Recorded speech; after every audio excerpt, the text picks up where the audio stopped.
Dear students, welcome to the online classes of biological techniques. Today I will discuss about phase contrast microscopy और PC microscopy.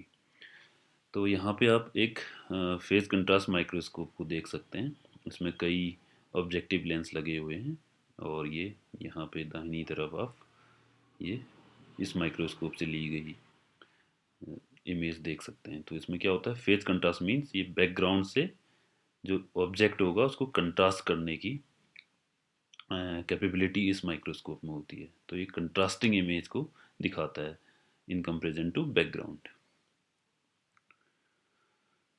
तो सबसे पहले phase contrast microscopy का जो principal दिया था वो डच साइंटिस्ट थे फ्रिस्ट जेरनिक। उन्होंने 1934 में दिया था इसके प्रिंसिपल को। और ये it can produce high contrast image of transparent specimen, जो आपने पिछले स्लाइड में देखा कि कंट्रास्टिंग इमेज को प्रोड्यूस करता है ये किसी भी ऑब्जेक्ट या स्पेसिमेन की। और इसका मेन एडवांटेज ये है कि ये इसमें लिविंग सेल्स को आप देख सकते हैं विदाउट स्टेनिंग और without damaging it's natural state. Now the principle of phase contrast microscopy. जो फेज कंट्रास्ट माइक्रोस्कोपी का जो प्रिंसिपल है वो एक्चुअली फेज शिफ्ट पे डिपेंड करता है। होता क्या है, जब कोई भी लाइट किसी ट्रांसपेरेंट ऑब्जेक्ट में पड़ती है तो वो थोड़ा सा डिफ्रैक्ट हो जाती है। डिफ्रैक्शन होने से इस लाइट की फेज में चेंजेस आ जाते हैं और यही फेज का जो चेंज होता है उसको कंट्रास्ट जो चेंज दिखता है वो फेज चेंज के कारण ही इस माइक्रोस्कोपी में हम देख सकते हैं। इसको मैं आगे अभी एक्सप्लेन करूँगा। और ये है लाइट रेज इन फेज प्रोड्यूस ब्राइटर इमेज। जो लाइट रेज सेम फेज में होंगी वो ब्राइटर इमेज प्रोड्यूस करती हैं। Light rays out of phase form darker image. और जो कंट्रास्ट होता है वो आउट ऑफ फेज रेज के कारण दिखाई देता है। तो जो रिक्वायरमेंट है फेज कंट्रास्ट माइक्रोस्कोपी की, तो इसके दो बेसिक रिक्वायरमेंट्स होती हैं जो इसको अलग करती हैं कंपाउंड लाइट माइक्रोस्कोप से। तो जो मेन कंपोनेंट, जो अलग दो कंपोनेंट हैं, उसमें पहला है एनुलर डायफ्राम और दूसरा है फेज प्लेट। तो ये दो कंपोनेंट होने से हम किसी भी जो माइक्रोस्कोप है, जो सिंपल कंपाउंड माइक्रोस्कोप है जो एक्चुअली लाइट माइक्रोस्कोप, उसमें ये दो चीज़ें नहीं होती। तो जो पहला है एनुलर डायफ्राम, इसको कंडेंसर एनुलस भी कहते हैं। और ये यहाँ पे आप इसका स्ट्रक्चर देख सकते हैं। ये ओपेक फ्लैट बैक होता है इसमें, और बीच में ये जो आपका पर्पल कलर का देख रहे हैं ये आपका ट्रांसपेरेंट एनुलर रिंग होती है इसमें। और तो ये क्या करता है, produces hollow cone of light. तो इसके थ्रू लाइट, जो ये बीच में ट्रांसपेरेंट रिंग है, इसके थ्रू लाइट आपका हॉलो कोन की तरह इसमें जा सकती है। दूसरी होती है फेज प्लेट। फेज प्लेट जो होती है जस्ट ऑब्जेक्टिव लेंस के बैक साइड पे होती है और इसका फंक्शन होता है it enhance phase difference by retarding diffracted wave front by 1/4 of wavelength. तो जो इसके थ्रू, जो फेज प्लेट के थ्रू जो भी लाइट इंसिडेंट होगी वो उस लाइट की वेवलेंथ को 1/4 कर देती है। और दूसरा ये it reduces intensity of direct rays and equalize with diffracted ray intensity. तो ये दो चीज़ें इसकी, ये दो इसके फंक्शंस हैं फेज प्लेट के।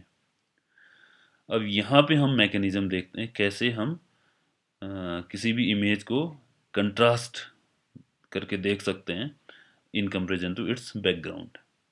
तो यहाँ मैंने पहले बताया जो फेज कंट्रास्ट माइक्रोस्कोप की जो मेन खासियत जो है इसकी आप कहते हैं वो है इसमें अनपिगमेंटेड मीन्स आप without staining any living cells को आप विजुलाइज कर सकते हैं फेज कंट्रास्ट माइक्रोस्कोपी के थ्रू। तो यहाँ पे सबसे नीचे देखिए आप, ये लाइट सोर्स है, इसके जस्ट ऊपर एनुलर स्टॉप लगा हुआ है। एनुलर स्टॉप जो मैं इसको ऐसे दिखाया है, ये एक्चुअली इस तरह से लगा रहता है। तो जब लाइट पास होती है तो केवल बीच वाली रिंग से पास होती है बिकॉज बीच वाली हॉलो रिंग है। इसके बाद लाइट एंटर करती है कंडेंसर लेंस में और कंडेंसर लेंस से ये फोकस हो जाती है ऑब्जेक्ट में। ऑब्जेक्ट में टकराने के बाद जो ऑब्जेक्ट आपका ट्रांसपेरेंट ऑब्जेक्ट होगा, तो जो डायरेक्ट रेज जो ऑब्जेक्ट से नहीं टकराए, direct ray are advanced 1/4 wavelength as they passes through the phase ring. Phase ring से जो पास हो जाती है तो वो 1/4 इंटेंसिटी उसकी कम हो जाती है, वेवलेंथ कम हो जाती है। And the diffracted ray are retarded 1/4 length after passing through the object. और जो ऑब्जेक्ट से पास होती है उससे भी जो लाइट डिफ्रैक्ट होती है 1/4 वेवलेंथ रह जाती है उसके बाद। उसके बाद ये रेज आपके फेज प्लेट पे एंटर होती हैं। एंड जो most diffracted ray of light pass through phase plate unchanged because they miss the phase ring. और जो सीधे हॉलो पार्ट से पास हो जाती हैं वो अनचेंज्ड रहती हैं, और जो फेज रिंग से पास होती हैं, जो इसके ओपेक पार्ट से पास होती हैं, वो 1/4 रिटार्ड होता है। पहला इनका रिटार्डेशन जब ऑब्जेक्ट से टकराती है तब 1/4 वेवलेंथ रह जाती है। दूसरी बार जब ये इसके ओपेक पार्ट, फेज रिंग के ओपेक पार्ट से टकराती है, फर्दर इसमें 1/4 इंटेंसिटी रह जाती है, 1/4 वेवलेंथ रह जाती है।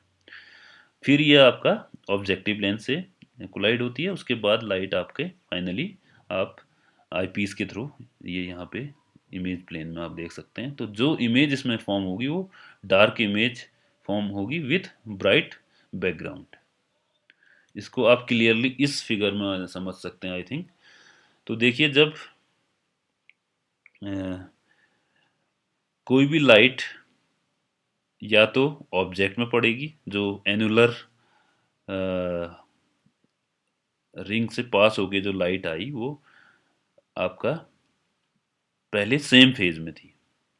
सेम फेज मतलब आप ये देख सकते हैं ये दोनों इक्वली वेवलेंथ है इनकी। जब ये इससे टकराई ऑब्जेक्ट से तो कुछ लाइट होंगी ऑब्जेक्ट से टकराएंगी। ऑब्जेक्ट से टकराने के बाद इनकी इंटेंसिटी या वेवलेंथ 1/4 हो जाएगी। तो इनमें जो डिफरेंस आएगा, फेज का डिफरेंस, ये जो देखो परपेंडिकुलर लाइन में देखिए आप, ये इसके 1/4 हो गई है। देखिए आप, ये एडवांस चली गई है, यहाँ भी है। तो ये इनकी फेज का डिफरेंस λ/4 हो जाता है। फर्दर ये लाइट आगे जाती है, इसके आगे लगी होती है फेज प्लेट लगी हुई है। तो फेज प्लेट लगी होने से जो इसका ओपेक पार्ट है, जो इसका ट्रांसपेरेंट पार्ट है, उससे लाइट अनडिफ्रैक्टेड फिर पास हो जाती है। लेकिन फर्दर यहाँ पे फिर आप देख सकते हैं वेवलेंथ फिर कम हो जाती है इस लाइट की जब ये इसके ओपेक पार्ट से टकराती है। तो finally this rays is deviated by 1/2 wavelength. 1/4 यहाँ हुई, 1/4 यहाँ होगी। तो इनमें देखिए बिल्कुल अपोजिट हो गए, जिसकी ये एम्पलीट्यूड यहाँ है और इसका, तो ये इस तरह से तो बिल्कुल अपोजिट फेज में आ गए हैं। और अपोजिट फेज में आने के बाद जो deviated rays, this is undeviated rays, upper side में नॉन डिवेटेड रेज है, कहीं भी डिविएशन नहीं हुआ। जो नीचे की रेज है ये 2 टाइम डिवेटेड हो गई, तो इनके फेज अपोजिट हो गए। और ये अपोजिट फेज होने के कारण वो एक दूसरे को नलीफाई करते हैं। Deviated and undeviated rays cancel each other out. और जब ये एक दूसरे को कैंसिल करते हैं तो जो ऑब्जेक्ट होगा वो या कंट्रास्ट दिखाई देगा, या तो डार्क दिखाई देगा या आपका काफ़ी ब्राइट दिखाई देगा इन कंपेरिजन टू बैकग्राउंड। यहाँ पे जो आप देखते हैं इमेज, ये इमेज है किसी भी फेज कंट्रास्ट माइक्रोस्कोपी। यहाँ पे देखिए बैकग्राउंड डार्क है और आपका जो बैक्टीरियल सेल दिख रही हैं वो ब्राइट दिख रही हैं। तो बैकग्राउंड से डिफ्रेंशिएट करने की प्रॉपर्टी इन फेज प्लेट्स के कारण, एक्चुअली जो फेज प्लेट है इसके कारण होती है। तो यही इसकी मेन खासियत है। This is the speciality of this phase contrast microscope, having this phase plate, because it can retard the wavelength of the ray which can enter either in the opaque part। जब opaque part में enter करेगी तो आपकी wavelength कम करेगा, और जब ये बीच का हॉलो पार्ट से पास होगी लाइट तो अनडिविएटेड जाएगी, जैसे आपने इस फिगर में देखा। यहाँ पे ना ऑब्जेक्ट से टकराई लाइट और ना आपके फेज प्लेट से, क्योंकि ये हॉलो पार्ट से पास होगी। तो ये जो है दैट इज द बैकग्राउंड, ये हमेशा ब्राइट रहेगा। और जो इस तरह से आपके ऑब्जेक्ट से टकराएगी फर्दर, फिर ये फेज प्लेट से जो रेज, लाइट रेज टकराएगी वो 2 टाइम एक्चुअली इसकी फेज में डिफरेंसेस आ गए, 2 बार इसकी वेवलेंथ कम हो गई, एक बार λ/4, दोबारा फिर से λ/4, तो फाइनली λ/2 इसकी इंटेंसिटी रह जाती है। तो इस तरह से बैकग्राउंड से डिफ्रेंशिएट करके आप देख सकते हैं किसी ऑब्जेक्ट को।